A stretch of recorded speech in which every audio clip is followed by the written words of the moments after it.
In this video, we will be doing the question answers of chapter 4 of class 6 English. The name of the chapter is An Indian American Woman in Space, Kalpana Chawla. First of all, we have questions in working with the text. Question 1 is, where was Kalpana Chawla born? Why is she called an Indian American? कल्पना चावला का जन्म कहाँ हुआ था और उनको Indian American क्यों कहते हैं? तो Kalpana Chawla was born in Karnal, Haryana. कल्पना चावला का जन्म करनाल में हरियाणा में हुआ था, इंडिया में.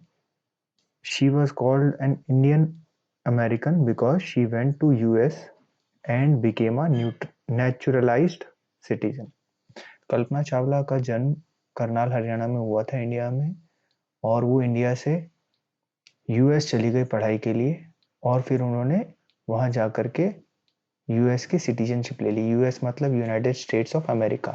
वहाँ जा कर के उन्होंने यूएसए की सिटीजनशिप ले ली, इसलिए उनको न्यूट्रलाइज सिटीजन, वो वहाँ की न्यूट्रलाइज सिटीजन बन गई यूएस की, इसलिए उनको इंडियन अमेरिकन कहा जाता था. क्वेश्चन 2 है, when and why did she go to US, who did she marry? यानी कब और क्यों वो यूएस गई और उन्होंने किससे शादी की? इसका आंसर है, she went to the US after completing a bachelor of science degree in aeronautical engineering for pursuing masters degree. यानी वो यूएस गई, जब यूएस जाने से पहले उन्होंने इंडिया में अपनी बैचलर्स डिग्री की एरोनॉटिकल इंजीनियरिंग में, और उसके बाद मास्टर्स डिग्री करने के लिए वो यूएस गई. She married flight instructor Jean Pierre Harrison. उन्होंने एक फ्लाइट इंस्ट्रक्टर जो थे जीन पियरे हैरिसन, उनसे शादी की. थर्ड है, how did she become an astronaut? यानी वो एक अंतरिक्ष यात्री कैसे बनी? What gave her the idea that she could be an astronaut? उन्हें कैसे लगा कि वो एक अंतरिक्ष में जाने वाली बन सकती हैं? After qualifying as a pilot, Chawla applied to NASA space shuttle programme. जब वो पायलट के लिए क्वालिफाई कर गई, पायलट बन गई, उसके बाद कल्पना चावला को ने नासा के स्पेस शटल प्रोग्राम के लिए अप्लाई किया, क्योंकि वो एरोस्पेस इंजीनियरिंग की हुई थी उन्होंने, तो उन्होंने स्पेस शटल प्रोग्राम के लिए अप्लाई किया. She was first hired as a research scientist at NASA. सबसे पहले वो एक रिसर्च साइंटिस्ट बनी नासा में. In 1994 she was selected at NASA for training as an astronaut. 1994 में नासा में वो सिलेक्ट हुई एस्ट्रोनॉट की ट्रेनिंग के लिए, यानी अंतरिक्ष में जाने की ट्रेनिंग के लिए सिलेक्ट हुई. It was her success as a pilot which gave her the idea that she could become an astronaut. जब वो पायलट बन गई और उन्हें सक्सेस मिल गई पायलट बनने में, तब उन्हें लगा कि शायद वो अब एस्ट्रोनॉट बन सकती हैं. क्वेश्चन 4 है, what abilities must an astronaut have according to the journalist? जो जर्नलिस्ट हैं उनके जो उन्होंने लिखा था उसके हिसाब से एक एस्ट्रोनॉट यानी कि अंतरिक्ष में जाने वाले आदमी के लिए क्या एबिलिटी यानी क्या काबिलियत होना जरूरी है? इसका आंसर है, according to the journalist, it takes enormous ability to be an astronaut. Journalist के हिसाब से एस्ट्रोनॉट बनने के लिए बहुत सारी काबिलियत चाहिए. एनॉर्मस का मतलब बहुत सारी और काबिलियत, एबिलिटी का मतलब काबिलियत. An astronaut must know a lot about everything. एक जो एस्ट्रोनॉट होता है उसको सब चीज़ों के बारे में पता होना चाहिए. From biology to astrophysics, biology and जीव विज्ञान, एस्ट्रोफिजिक्स मतलब जो ये अंतरिक्ष का विज्ञान है, टू एरोनॉटिकल इंजीनियरिंग यानी कि हवाई जहाज या रॉकेट कैसे उड़ते हैं. In this age of super specialization, इस सुपर स्पेशलाइजेशन की एज में, you must have encyclopedic knowledge to be an astronaut. यानी जहां पर लोग सिर्फ एक ही चीज में सुपर स्पेशलाइजेशन करते हैं, खूब पढ़ाई करते हैं एक ही चीज को जानने के लिए, वहीं पर एस्ट्रोनॉट को सारी चीजों का अच्छा ज्ञान होना बहुत जरूरी है। क्वेश्चन नंबर 5 है, describe Kalpana Chawla first mission in space. जब कल्पना चावला पहली बार स्पेस में गई थी, उनका मिशन जो था, उसमें कल्पना चावला उसको डिस्क्राइब करें। तो आंसर है, Kalpana Chawla first mission was in the space shuttle Columbia. Kalpana Chawla का पहला मिशन था स्पेस शटल कोलंबिया में। It was for 15 days 16 hours and 34 minute. यानी ये मिशन जो था 15 दिन 16 घंटे और 34 मिनट का था। During this time she went around the earth 252 times.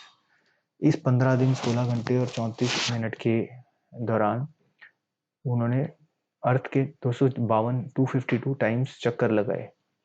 Travelling 1.45 million kilometre, यानी कि ऑलमोस्ट 1 करोड़ किलोमीटर से भी ज़्यादा उन्होंने ट्रैवल किया। The crew performed experiments such as pollinating plants to observe food growth in space. Crew ने प्लांट सीड्स कैसे बने, प्लांट्स कैसे लगे, खाना कैसे ग्रो होगा, फूड कैसे ग्रो होगा स्पेस में, उस बारे में। और it also conducted test for making stronger metals. मजबूत मेटल बनाने का भी टेस्ट किया उन्होंने। एंड फास्टर कंप्यूटर चिप्स कैसे काम करेंगे, कैसे बनेंगे, उसका भी टेस्ट किया उन्होंने स्पेस में। क्वेश्चन 6 है, what did Kalpana Chawla say about pursuing a dream? Do you agree with her that success is possible? Kalpana Chawla ने क्या कहा अपना सपने को पूरा करने के लिए, सपनों को फॉलो करने के लिए? क्या आपको लगता है, क्या आपको भी लगता है कि सक्सेस पॉसिबल है, यानी जीत मिलेगी आपको? तो आंसर है, Kalpana Chawla said that the path of dreams to success does exist. यानी आपके सपनों का जो रास्ता है हकीकत में पहुंचने का, वो पॉसिबल है, यानी वो रास्ता बंद है। One needs to have the vision to find it and the courage to get it into it. जब कोई सपना देखता है तो उसको सपना को पूरा करने के लिए मेहनत करनी पड़ती है, उसके लिए अंदर करेज यानी शक्ति होनी चाहिए। Yes, success is possible. हाँ, सक्सेस पॉसिबल है। इसका बी पार्ट देख लेते हैं हम। बी पार्ट है, read the newspaper report to find the following facts about the Columbia's ill fated voyage. तो इसमें वॉयज जो कोलंबिया का जब ये एक्सीडेंट हुआ था, उसका जो न्यूज़पेपर रिपोर्ट है उसको पढ़ें और ये फैक्ट्स को पूरा करें, फिल इन द ब्लैंक्स करें। Date and place of lift off, कि ये कब लिफ्ट हुआ था, जो कोलंबिया था उस टाइम पर लिफ्ट ऑफ कब हुआ था, मतलब ऊपर कब गया था अंतरिक्ष में। Number of astronauts on board, कितने एस्ट्रोनॉट्स उसमें थे, कोलंबिया में उस समय थे। Number of days it stayed in space, यानी स्पेस में वो कितने दिन रुका। Number of experiments done by scientist, scientist ने कितने एक्सपेरिमेंट्स किए उस दौरान। डेट ऑफ रिटर्न जर्नी, वो वापस जर्नी कब आए, चले थे वहां से। Height at which it lost contact, कितनी हाइट पर पहुंचने के बाद उनका नासा से कॉन्टैक्ट टूट गया था।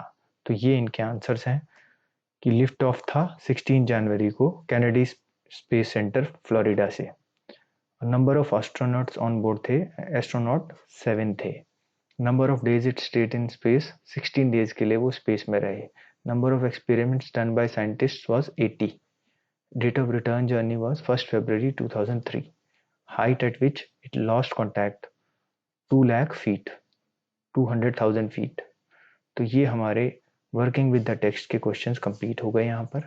अब हम करेंगे वर्किंग विद द लैंग्वेज के क्वेश्चंस।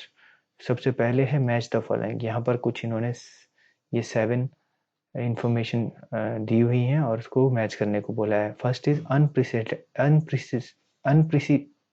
Unprecedented space tragedy. तो इसका है अ सैड एक्सीडेंट, हम इसको 1 लिख सकते हैं। A sad accident of a kind that has never happened before in space. Second है सर्टिफाइड फ्लाइट इंस्ट्रक्टर, यानी कि इसका हम आंसर देख लेते हैं। a person with the correct qualification to teach people fly planes, यानी एक आदमी जिसकी क्वालिफिकेशन हो लोगों को प्लेन कैसे उड़ाना है वो सिखाने की। ये सेकंड है स्पेस मिशन। स्पेस मिशन का मतलब हो गया a set of jobs to be done in space by a group. तो ये 3 हो गया, a set of jobs to be done in space by a group. 4 है सुपर स्पेशलाइजेशन। तो सुपर स्पेशलाइजेशन का मतलब है great expertise in a limited field और अ पर्टिकुलर सब्जेक्ट, यानी एक सब्जेक्ट में बहुत महारत हासिल करने को बोलते हैं सुपर स्पेशलाइजेशन। फिफ्थ है एनसाइक्लोपीडिक नॉलेज, यानी एनसाइक्लोपीडिक नॉलेज का मतलब है having knowledge of a wide variety of subject. बहुत सारे सब्जेक्ट की नॉलेज होने को बोलते हैं हम स्पेशलाइजेशन, एनसाइक्लोपीडिक नॉलेज। एनसाइक्लोपीडिक नॉलेज बोलते हैं बहुत सारी सब्जेक्ट्स की नॉलेज होने को। 6 है ऑ इंस्पायरिंग। ऑ इंस्पायरिंग का मतलब होता है something that causes feeling of respect and wonder. ये इसका मतलब है कि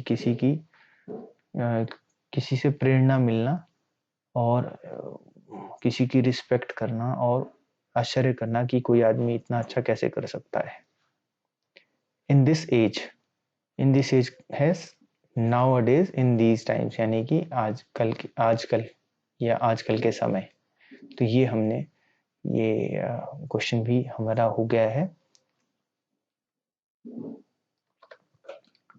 नेक्स्ट है use these phrases in sentences of your own after finding out their meaning। ये phrases हैं जैसे broke apart, lifted off, cheered, streaked over, blast off, on board, spread across, went on, carry on। तो ये कुछ phrases हैं जो दी हुई हैं, इनको हमें इनका मीनिंग ढूंढना है और इनको सेंटेंसेस बनाने हैं। तो ब्रोक अपार्ट का होता है ब्रोक इनटू पीसेज, यानी कि टुकड़ों में टूटना। The space shuttle Columbia carrying a crew of 7 persons broke apart in the sky. यानी जो स्पेस शटल कोलंबिया थी जिसमें 7 लोग बैठे थे वो टुकड़ों में टूट गई और स्काई में टुकड़ों में जाके टूट गई। स्ट्रीक्ड ओवर। स्ट्रीक्ड ओवर का मतलब होता है टू लीव अ लाइन और लॉन्ग मार्क, यानी एक लाइन या लंबा निशान छोड़ना। A comet was seen streaking over Dehradun towards the horizon। Spread across, spread far and wide मतलब दूर तक पहुंचना। The news of our victory spread across the country। Lift off, lift off का मतलब उठाना या उठना। The rocket lifted off from launching site। Blast off, we launched by firing of a rocket। यानी ये जो सैटेलाइट होते हैं, जो शटल होते हैं, इनको ब्लास्ट ऑफ किया जाता है, यानी एक रॉकेट को फायर किया जाता है जिससे कि ये हमारे जो ग्राउंड से ऊपर उठ जाते हैं। The rocket blasted off at noon. Went on यानी continued, he went on telling stories of his young days. Cheered along यानी एनकरेज करना, प्रोत्साहित करना। I cheered along with others as the winning team passed by. On board in a ship, aeroplane और space craft, यानी कि ship में या बस में या ट्रेन में या एरोप्लेन में बैठे होना। There were 500 passengers on board when the ship started its voyage. यानी जब शिप चलना शुरू हुई तो उसमें 500 पैसेंजर्स बैठे थे। कैरी ऑन का मतलब continue, carry on the good work. तो ये हमने ये सारे सेंटेंसेस, सारे जो फ्रेजेस थे इनके मीनिंग देख लिए हैं और इनके सेंटेंसेस भी बना दिए हैं।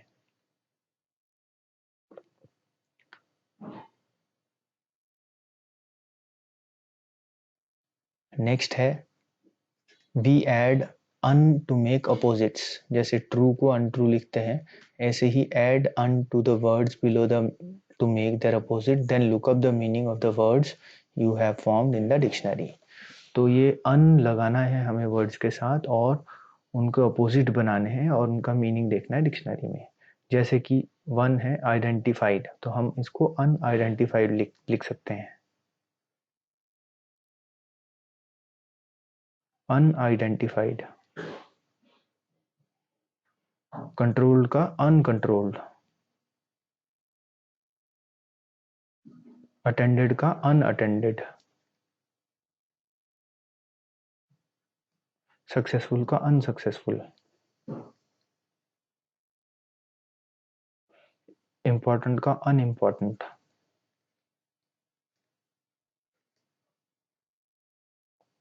एजुकेटेड का अनएजुकेटेड, इंटरेस्टिंग का अनइंटरेस्टिंग,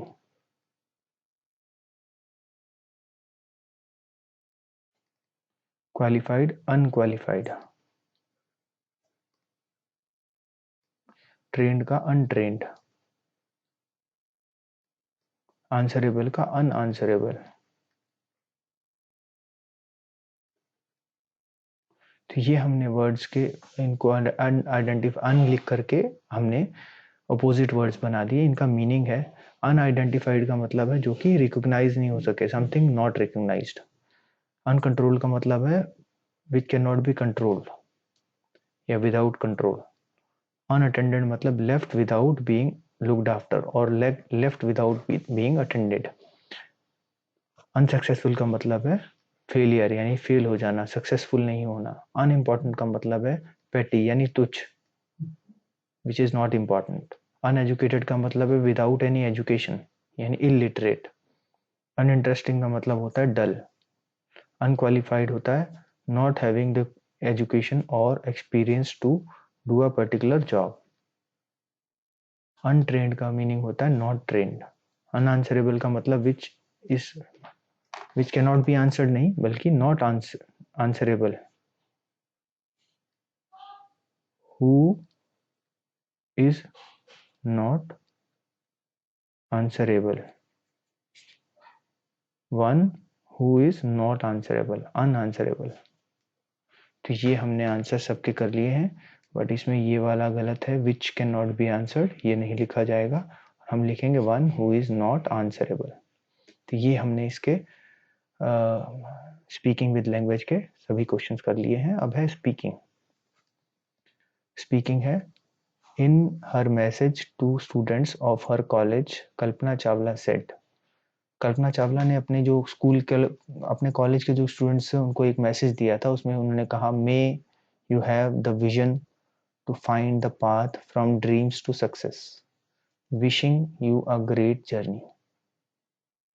भगवान करे आप जो है विजन हो आपके पास, यानी आप सपना देखें और उसे पूरा करने के लिए कैसे पूरा करना है वो आपको समझ आ जाए, उसको बोलते हैं विजन, और आपको सक्सेस मिले। Wishing you a great journey यानी मेरी शुभकामनाएं आपके साथ हैं। Form pairs use may you and I wish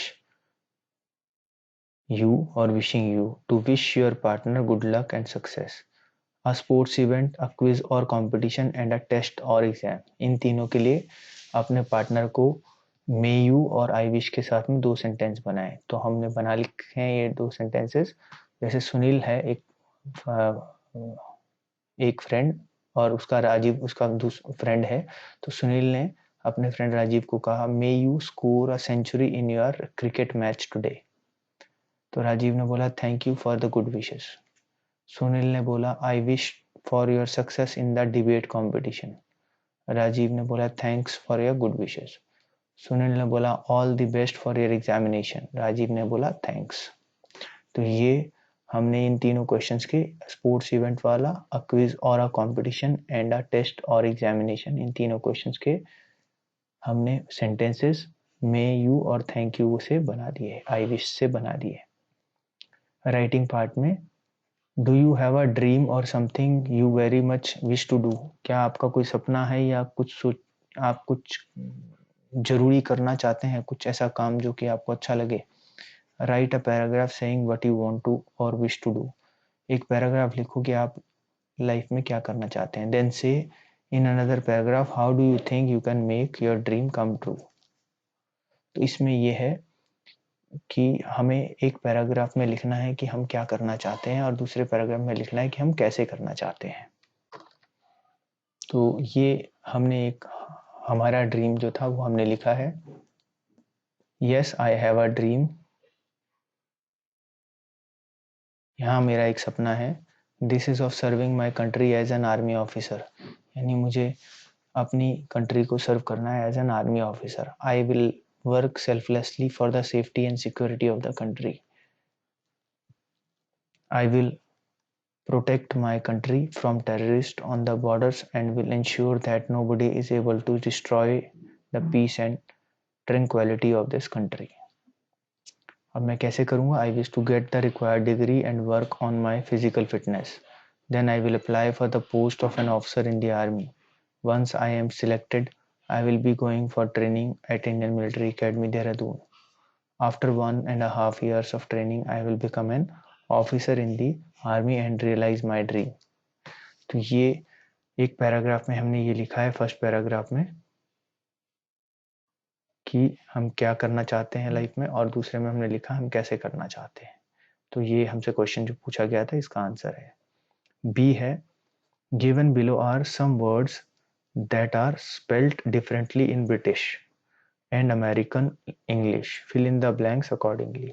यानी इसमें एक ब्रिटिश और एक अमेरिकन लैंग्वेज में वर्ड्स लिखे हैं, इनमें थोड़ा सा अंतर होता है तो उसको हमें लिखना है। जैसे कलर बोलते हैं ब्रिटिश में COLOUR, लेकिन अमेरिकन लैंग्वेज में COLOR होता है कलर। ऐसे ही लेबर अमेरिकन लैंग्वेज में होता है, लेकिन ब्रिटिश लैंग्वेज में LABOUR होता है लेबर। एंड ट्रेवलर जो अमेरिकन लैंग्वेज में होता है उसमें एल में एक ही एल होता है, और ट्रेवलर जो ब्रिटिश लैंग्वेज में होता है उसमें 2 L होते हैं। काउंसलर में भी 2 L है ब्रिटिश लैंग्वेज में, लेकिन यहाँ पर इंग्लिश लैंग्वेज में, अमेरिकन लैंग्वेज में सिर्फ एक L 1 L होता है। सेंटर में RE होता है ब्रिटिश लैंग्वेज में, लेकिन अमेरिकन लैंग्वेज में SCENTER होता है सेंटर। इसी तरह से थिएटर में THEATRE थिएटर होता है अमेरिकन लैंग्वेज में, और ब्रिटिश लैंग्वेज में RE होता है, और अमेरिकन लैंग्वेज में ER होता है। वैसे ऑर्गेनाइज में यहाँ पर Z है अमेरिकन लैंग्वेज में, लेकिन ब्रिटिश लैंग्वेज में S होता है, ऑर्गेनाइज में S होता है। ऐसे रियलाइज में यहाँ पर S है ब्रिटिश लैंग्वेज में, लेकिन अमेरिकन लैंग्वेज में Z होता है। डिफेंस में S है, लेकिन ब्रिटिश में CE होता है S की जगह डिफेंस में। ऐसे ही ऑफेंस में C है ब्रिटिश लैंग्वेज में, अमेरिकन लैंग्वेज में ये SE हो जाता है ऑफेंस। तो ये हमने हमारे इसके साथ ही हमारे सारे क्वेश्चंस जो NCERT बुक के हैं वो कंप्लीट हो गए हैं, और आप अब इन क्वेश्चंस को अच्छे से करें और रिवाइज करें। इससे पहले हमारा जो इस चैप्टर का वीडियो है वो ज़रूर देखें। कल्पना चावला का जो एक्सप्लेनेशन है चैप्टर का पूरा डिटेल में, वो ज़रूर देखें ताकि आपको अच्छे से समझ में आ जाए। All the best.